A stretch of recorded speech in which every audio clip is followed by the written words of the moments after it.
Hey everyone, in this quick video I just want to show how to connect Mongo database that runs in Docker containers.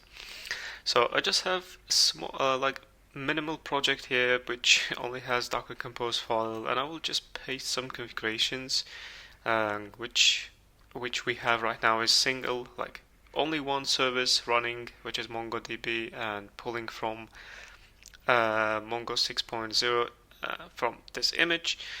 We have two environment variables, username, password. Both values are root, and ports mapped to from Docker container to our local machine.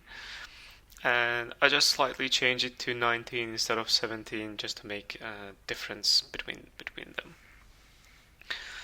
And click to save.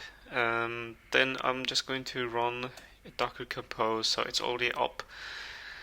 That's it. This is just make it run in the Docker container. Now I will show you how to connect it from MongoDB Compass.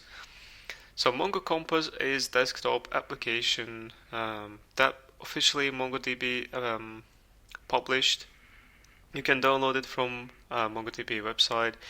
It's really handy to use. It's visualizing the data. It has a lot of graphical interface to filter the data or navigate around. So I really enjoyed using it, and that's why in today's video I will just show you how to connect it from here instead of connecting from the shell or Mongo shell, or we can say that instead of connecting from CLI. So we said that the MongoDB points to that specific port 19, and that's why we need to change it to 19.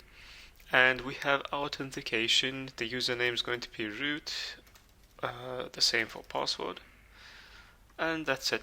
Now we have this connection string, and now if we click to connect, it will just connect the database in MongoDB inside Docker. For example, let's go to local startup log, and there you go. So you can do anything you want from here, analyze the data, or do more stuff with the tool. So that's all for this video. Thank you for watching, and see you in the next one.